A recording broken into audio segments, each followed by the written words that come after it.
রাজ্যে পালাবদলের পরেই দুর্নীতি ও ভোট পরবর্তী সন্ত্রাসে যুক্ত থাকা তৃণমূল নেতা নেত্রীদের জিরো টলারেন্সের নীতির বার্তা দিয়েছিলেন শুভেন্দু অধিকারী।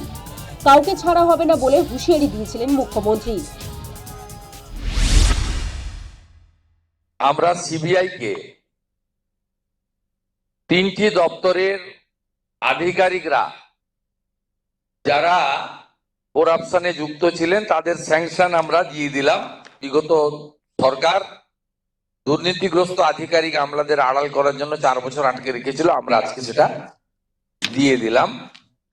এটা আপনাদের মাধ্যমে জনগণকে জানালাম যে এই সরকারকে যে প্রত্যাশা নিয়ে আপনারা এনেছেন যে করাপশনের ক্ষেত্রে জিরো টলারেন্স এবং বিগত ইনস্টিটিউশনাল করাপশনের ক্ষেত্রে তারা যথাযথ ব্যবস্থা নেবে, এই অল্প সময়ের মধ্যে এটি একটি তার বড় উদ্যোগ।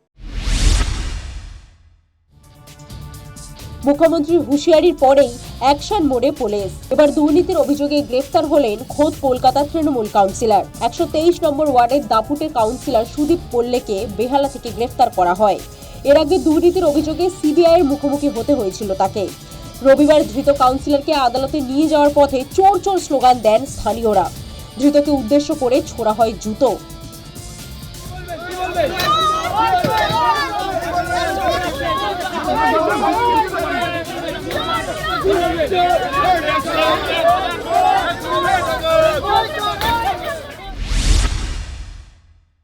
সুদীপ করলে একাধিকবার আমাকে ওর অফিসে ডেকে নিয়ে গিয়ে নানা রকম ভাবে আমাদের টাকা চায়। আমার কাছ থেকে 5 লক্ষ টাকা চেয়েছিল যে এখানে ব্যবসা করতে গেলে 5 লক্ষ টাকা দিতে হবে, এবং আমি না বলাতে, আমি পারবো না বলাতে আমাকে চত্থাপ্পড়ও মেরেছে একাধিকবার।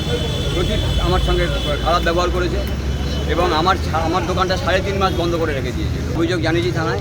এবার আশা করছি এবারে আমরা শাস্তি আমার নামে কেস দিয়ে দিল যে আমরা নাকি জোর করে ইচ্ছা করে বিজেপি এবং বিশেষ করে আমার নাম করে বলেছে যে অ্যাডভোকেট ডালিয়া বোস এর মধ্যে জড়িত। আমরা নাকি ওদেরকে জোর করে বলেছি আমাদের কাছে কেস হ্যান্ডওভার করতে। তো এরকম আমি কিছুই জানতাম না। আমার নামে এই সুদীপ পল্লেই কিন্তু তৃণমূল কর্মীকে দিয়ে মিথ্যা মামলা করিয়ে সেটা আবার টিভিতে করেছিল। আজকে সেই সুদীপ পল্লেই জেলের আজকে তাকে হাজতে ঢুকতে হচ্ছে, তাকে অ্যারেস্ট হতে হচ্ছে, গ্রেপ্তার হতে হচ্ছে। এটাই বললাম যে ভগবানের ঘরে ভগবান কি ঘর পে দের হ্যায় আন্ধের নেই।